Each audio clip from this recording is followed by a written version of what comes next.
옛날 어느 한 마을에 어려서부터 콩 한쪽도 나누어 먹던 친구 3명이 있었다. 세월이 흘러 셋은 모두 어엿한 성인이 되었는데 덕구는 마을에서 제일 미녀로 소문난 5월이에게 장가를 들었고 팔구는 얼굴이 조금 모자란 춘자에게 장가를 들었으며 만길이는 장가를 가지 않고 혼자 지내고 있었다. 그러던 어느 날 셋은 대낮부터 주막에 모여 이런저런 이야기를 나누다 밤일에 대한 말이 나왔는데 먼저 덕구가 나는 밤마다 5번씩 거사를 치른다네. 너무 힘들어 죽겠지만 이쁜 마누라 얼굴을 보면 없던 힘도 생긴다니까. 팔구 자네는 어떤가? 나야 뭐 한 번도 힘들지. 낮에 일하고 오면 잠자기 바쁘지. 뭐하러 그 짓거리 하느라 힘 빼는가? 하니 덕구가 슬슬 놀리며 하기야, 자네 마누라 얼굴을 보면 있던 힘도 사라지지 않겠는가? 아니 뭐라고? 자네 말 다 했는가? 미안하네, 미안해. 내 농담으로 해본 말일세. 이 친구 벌써 취했군. 취했어. 그건 그렇고 덕구 자넨 옛날부터 나한테 글 공부나 씨름이나 뭐든 상대도 안 되었는데 장가 하나 잘 갔다고 유세 떠는구먼. 나도 자네 마누라라면 5번이 아니라 10번도 할 수 있네. 아니 뭐라고? 자네 말 다 했는가? 두 사람의 감정이 격해지자 만길이가 나서는데 왜들 일어나? 오랜만에 친구들끼리 모여 한잔하는데 그깟 밤일이 뭐라고? 5번이면 어떻고 1번이면 어떤가? 나는 아직 장가도 못 갔는데 둘 다 참으시게. 하니 두 친구 모두 마음을 가라앉히는데 이봐 팔구, 미안하네. 내가 말이 좀 지나쳤네. 아닐세. 나도 미안하게 되었네. 화가 나 말이 혼나왔어. 하니 만길이가 그래 화해하니 얼마나 좋은가? 술이나 마시자고. 하며 팔구에게 말하길 이쁜 여자는 다 얼굴값 하니까 너무 부러워할 필요도 없다네. 그리고 사실 밤기술은 자네 부인 춘자가 5월이보다 훨씬 낫다네. 그렇게 만길이는 두 친구에게 떡이 되도록 얻어터진 다음 마을에서 쫓겨났다고 한다.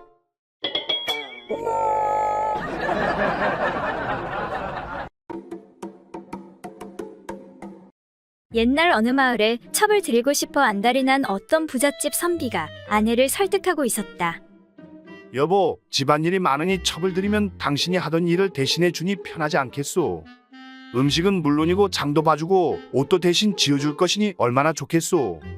당신은 그냥 앉아서 이래라 저래라 부리기만 하면 되는 것이 아니겠소? 그러니 첩을 들이면 얼마나 편하고 좋겠소? 하면서 부인의 눈치를 살폈다. 아니, 사머리가 있는데 뭘 또 집안에 사람을 들인다는 거예요? 부인이 앙칼지게 대답했다. 그런데 사머리는 눈치가 없어 일도 서툴고 요리 솜씨도 형편없어 거의 당신이 다 하지 않소? 그리고 첩이 있으면 일뿐 아니라 당신 말동무도 되어주고 할 테니 덜 심심하지 않겠소? 그러자 그 말을 들은 부인이 뜻밖에도 남편의 말에 고개를 끄덕이며 대답했다. 듣고 보니 당신 말대로 첩이 있으면 지금보다 더 편하겠어요. 좋아요. 그렇다면 그렇게 하도록 하세요. 그렇게만 된다면야 첩을 10이라도 들여놓으세요. 하면서 쉽게 승낙해주는 것이었다. 여보, 고맙소. 정말 현명한 선택이오. 절대 후회하지 않을 거요. 마침내 부인을 설득한 남편은 속으로 뛸 듯이 기뻤다. 그렇지만 그 전에 한 가지 조건이 있어요. 그래, 그게 뭔지 말해보시오. 내 무슨 일이든 다 들어드리리다. 첩을 들여도 된다는 아내의 말에 신이 난 남편이 물었다. 다름이 아니라 요즘 돌쇠가 일이 많아서 그런지 무척 힘들어하는 것 같더라고요. 그러니 이참에 힘세고 젊은 머슴 하나 더 드리는 게 좋을 것 같아요.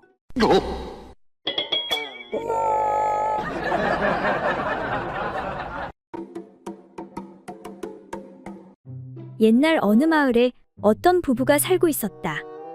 그런데 부인인 길자는 요즘 남편 때문에 스트레스가 이만저만이 아니었다. 바로 남편의 잠버릇 때문이었다. 그날 밤도 무심결에 남편이 다리 하나를 부인의 배 위에 올려놓는데 아이고, 진짜 무거워 죽겠구만. 이 김장똥만한 장단지를 어찌 해야 될까? 제발 이것 좀 치워요. 도대체 잠버릇이 왜 그래요? 왜 자꾸 그 무거운 족발을 나한테 올리는 거예요? 거참 미안하오. 내 씨름하는 꿈을 꾸다 다리를 건다는 게 그만. 아주 숨이 턱턱 막혀 못 살겠어. 멀리 좀 떨어져서 자요. 알겠소. 정말 미안하오. 그리고 잠시 후 또 다리가 올라오는데 아 진짜 이놈의 족발을 대패로 다 밀어버릴까 어쩔까. 다리 좀 치워 이 양반아. 잠을 잘 수가 없네. 대체 왜 이러시오? 미안하네. 그런데 거참 너무한 것 아니오. 잠결에 그럴 수도 있지. 맨날 피곤하다고 집에 오면 밥만 먹고 바로 찍 뻗어버리고 나 외롭다고 해도 달래주지도 않고 밖에 한번 나가봐요. 강아지들도 짝짓기 하고 있어. 그러니 내가 뭐 이쁘다고 당신 잠버릇까지 받아줘야 하오. 정말 미안하네. 요즘 일이 너무 많아 피곤해 그렇소이다. 그때 갑자기 남편은 이상한 생각이 드는데 근데 말이야, 거참 이상하네. 이상하긴 뭐가 이상하다는 것이요? 이상하잖아.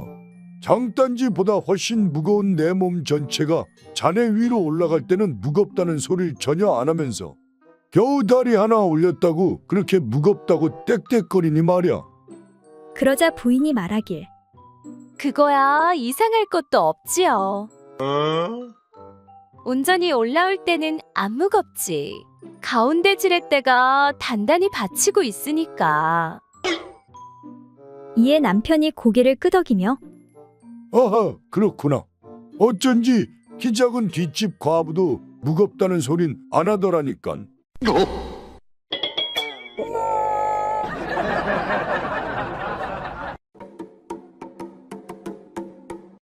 옛날 어느 시골에 한 부부가 살았는데 아내는 무명을 자고 남편은 그것을 장해 나가 팔아 생계를 유지했다.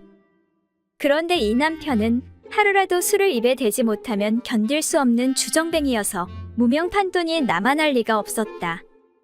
아이고, 내가 못 살아. 이 인간 또 빈손으로 왔네. 술에 취해 빈손으로 집에 돌아온 남편을 향해 아내는 진저리를 쳤다. 이튿날 아내는 또 한 필의 무명을 차서 남편에게 주며 하소연했다. 오늘은 제발 술 좀 마시지 말아요. 돈이 생길 때마다 죄다 술을 마셔버리면 대체 뭘로 살란 말이오? 알았어. 알았다고. 대답을 마친 사내는 무명을 들고 시장으로 가 곧 제값을 받아 잘 팔았다. 하지만 단골 주막을 모른 채하고 그냥 지나칠 수가 없었다. 이거 어떻게 하면 좋지? 바로 그때 한 가지 묘안이 떠올랐다. 그래, 바로 이거야. 남편은 곧장 주막으로 직행하여 외상으로 술을 진탕 마셨다. 그런 다음 무명 판돈을 허리에 차고 자기의 거시기를 끈으로 묶어 뒤쪽으로 붙이고 집에 돌아왔다. 집에 들어가면서부터 걸음걸이가 엉망인 남편을 아내가 가만둘 리 없었다. 아이고, 저 인간 또 퍼마셨구나. 내가 못 살아. 내 그렇게 다짐을 두었건만 또 무명 판돈으로 술을 마셔? 아내의 바가지가 극에 달할 즈음 남편은 허리에 찬 돈꾸러미를 내놓으며 헛기침을 했다. 술을 누가 먹었다고 이 소라뇨? 무명 판도는 여기다 있는데. 아내가 놀라는 얼굴로 물었다.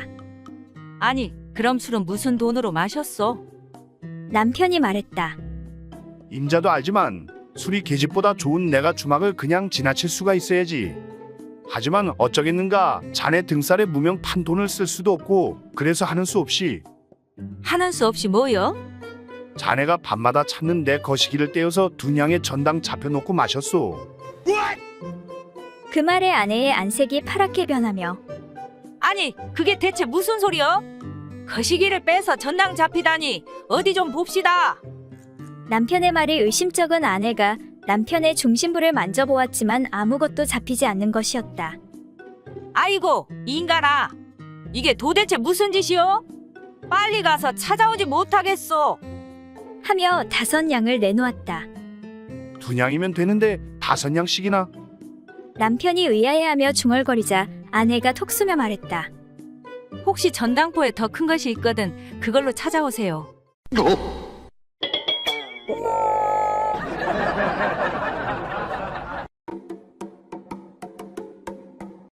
옛날 어느 고을에 어떤 의원이 있었는데 평생 웃지 않는 것으로 유명하였다. 이에 마을 사내들이 모여서 의논하기를 우리들 가운데서 누가 아무개 의원을 웃게 하면 크게 한 턱을 내기로 하자. 약속을 어기지는 않겠지. 하고 다른 사내가 말하였다. 어찌 그럴 수가 있겠는가? 하지만 만약 못 웃기게 되면 반대로 한 턱을 쏴야 할 것이야. 하고 사내들이 말하니 한 사내가 곧 수건으로 왼손을 겹겹이 싸매고 친구들과 함께 의원의 집으로 찾아갔다. 의원이 사내를 보고 물었다. 그래, 무슨 일로 왔는고? 하고 물으니 사내가 눈썹을 찌푸리면서 아무래도 아내의 병이 중한 것 같아 왔습니다. 하고 대답하였다. 그래, 병세가 어떠한지고?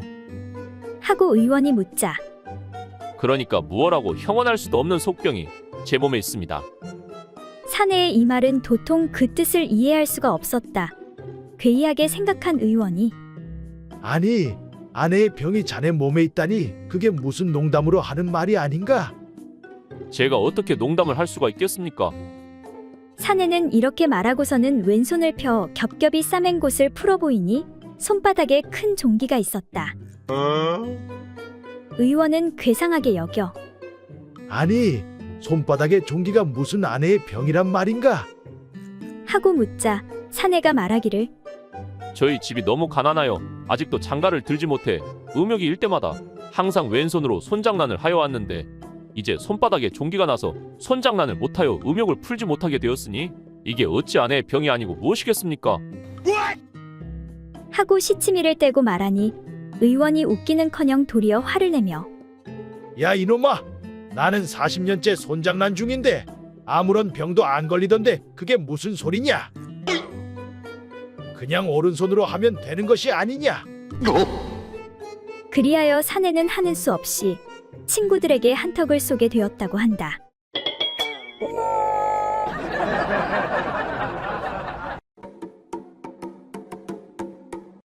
옛날 한 노파가 나이가 많아 노쇠하여 죽을 날이 다가오자 딸들을 불러 모은 후 유언을 했다.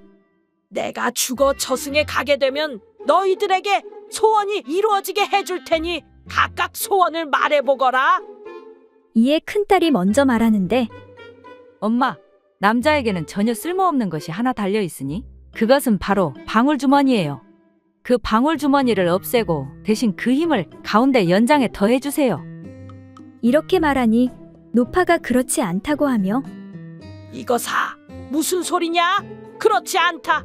저울대에도 추가 있어야 균형이 잡히는 법.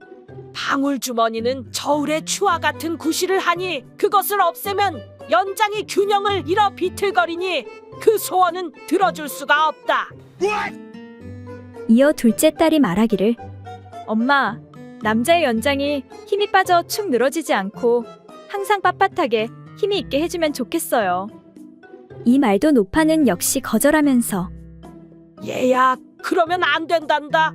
활도 늘 팽팽하게 메어두면 팔의 힘이 약해져서 못 쓰게 되는 것처럼 그것도 늘 빳빳하면 힘이 약해진단다. 그러니 내 소원도 들어줄 수가 없구나. 다음으로 셋째 딸이 말하기를 엄마, 나는 남자의 양 엉덩이에 손잡이처럼 뿔이 붙어 있으면 좋겠어요.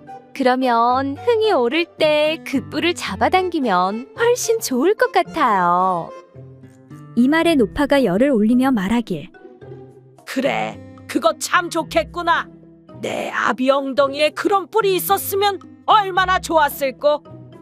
흥분한 노파는 이를 악물고 손잡이를 당기는 신용을 해보이며 내 그 소원은 꼭 이루어지도록 해주마. 끝으로 막내딸이 말하는데 엄마, 나는 남자의 엉덩이에 꼬리가 달려있으면 좋겠어요. 그러면 위아래 어디든 한 번에 할 수 있잖아요.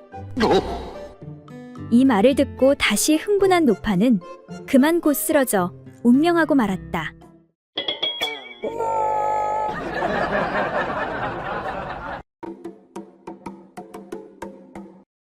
옛날 어떤 마을에 색을 밝히는 대감이 있었다. 그런데 이대감의 집에는 나이 17세의 3월이라는 어린 여종이 있었다. 이 여종은 어릴 때부터 대감 부인의 안방에서만 같이 자라고 바깥 출입을 하지 않아 규방 처녀와 다를 바 없이 그 모습이 참으로 아름다웠다. 대감은 그 아이를 한번 품어보고 싶었으나 잠시도 부인이 방을 비우지 않아 방법이 없었다. 그래서 친구 의원인 박 씨를 찾아가 자초지종을 말하고 부탁하였다. 이보게 친구, 날 좀 도와주게. 내가 죽을 병에 걸린 것처럼 할 터이니 자네가 이리저리 말 좀 해주게. 내 잘 되면 꼭 섭섭치 않게 살해하겠네. 수일 후 밤에 대감이 크게 아픈 척 연기를 하였다. 아이고 나 죽네. 나 죽어. 대감, 정신 좀 차리세요. 아버지 정신 차리세요. 가서 의원 좀 불러오너라. 아버지 숨이 넘어가려고 한다. 집안 사람들이 대감을 크게 걱정하여 박 의원을 불러 진맥하게 하였다.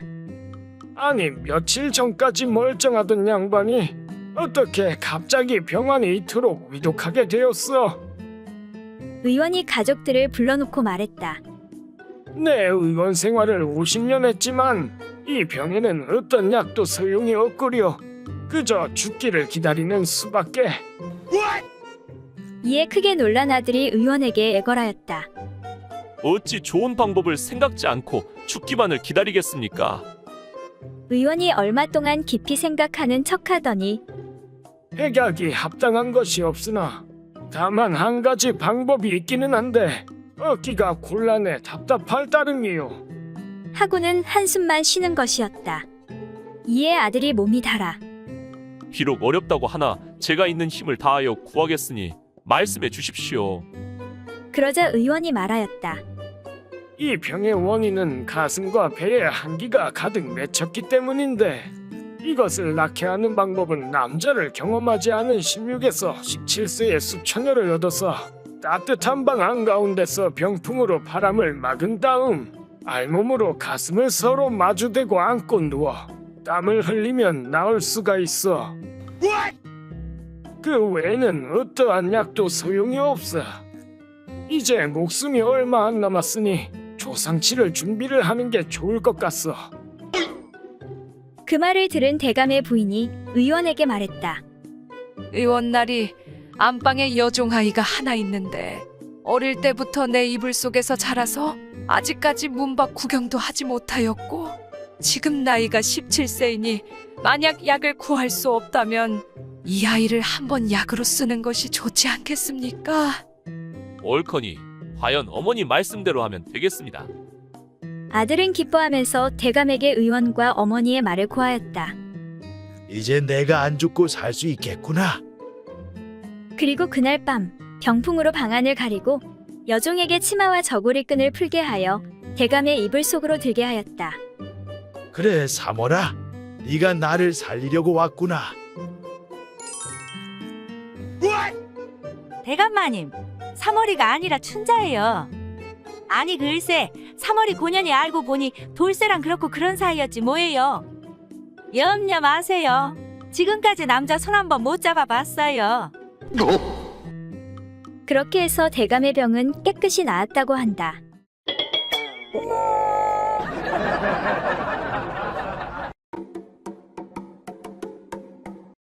옛날 어느 작은 마을에 처녀 총각이 살고 있었다.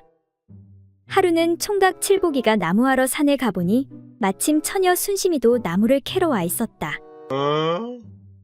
주위를 둘러보니 사람들은 아무도 없고 딱 둘뿐이었다. 칠복이는 엉큼한 생각이 들어서 수작을 꾸미기 시작했다. 순심아, 너 나물 다 캤니? 응, 너는 나무 다 했니? 응, 그러면 우리 점심이나 같이 먹자. 둘은 자연스럽게 적당한 곳에 자리를 잡고서 가지고 온 점심 보자기를 풀었다. 그런데 칠복이는 무얼 좀 알았던 모양이지만 순심이는 맹한 구석이 있어서 남녀의 일에 관해서는 잘 알지 못했다. 칠복이가 넌지시 말했다. 순심아, 나 저기 옹달샘에 가서 물을 좀 마시려고 하는데 나를 좀 붙잡아 줄래? 그래. 칠복이는 옹달샘에 가서 갑자기 바지를 벗기 시작하는 것이었다. 물 먹는데 옷은 왜 벗어? 순심이가 묻자 칠복이가 둘러댔다. 혹시라도 물에 빠져서 이 옷을 적시면 어떻게 입어?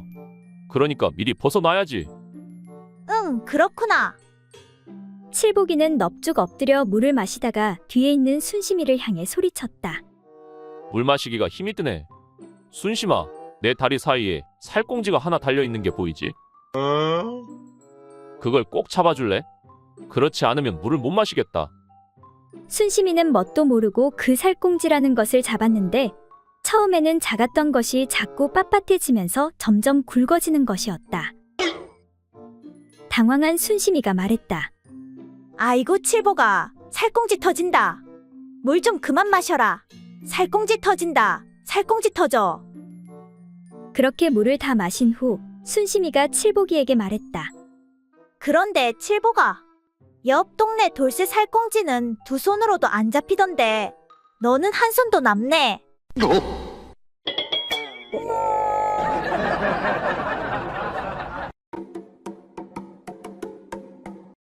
옛날 한 호걸 장군이 넉넉한 살림살이에 아무 어려움 없이 한평생 살다가 늙어 병이 들어서 의원을 청해 진맥을 부탁했다. 내 나이가 많아 기운이 쇠잔해져 병이 난 것 같으니 자네가 내 병을 고쳐주면 많은 보상을 하겠네. 이 말을 들은 의원이 방안을 한 바퀴 둘러보니 장군은 비단 이불을 덮고 누워있고 옆에는 아름답게 치장한 여인들과 각종 악기가 나열되어 있고 앞쪽에는 술과 고기가 차려진 상이 놓여 있었다. 의원은 아무 말 없이 진맥을 한 다음 엄숙한 표정으로 말했다. 장군님, 잘 들으십시오. 병을 고치고 더 오래 장수하시려면 기생과 악기들을 모두 치우고 앞에 놓인 술상도 물리치셔야 합니다. 이러한 것들을 가까이 하지 않으셔야 병을 고칠 수 있습니다. 이 말을 들은 장군은 손을 좌우로 내저으며 말했다. 의원 양반, 내가 병을 고쳐 오래 살려고 하는 것은 이런 것들을 더욱 즐기면서 살고자 함인데 만약 이것들을 치우라고 하면 100년을 더 산다고 해도 하지 않겠네. 자네는 그냥 물러가게라. 그리고 며칠 후 옛날에 알고 지내던 선비 한 사람이 병문안차 방문하여 이렇게 말했다. 장군께서 마땅히 술과 고기를 물리치고 연부를 부지런히 하시면 극락세계로 가실 수 있을 것입니다. 이 말에 장군이 큰 관심을 가지고 물었다. 이 사람아, 거기 극락세계에 가면 돼지고기와 술 그리고 예쁜 기생들도 있는가? 그런 것은 들어보지 못했으나 일을 하지 않아도 안락한 생활을 할 수 있는 곳으로 알고 있습니다. 그 말에 장군은 손을 내저으며 그만두게나. 나는 극락세계가 아니라 그보다 훨씬 더 좋은 곳이라도 그런 것들이 없으면 가지 않겠네.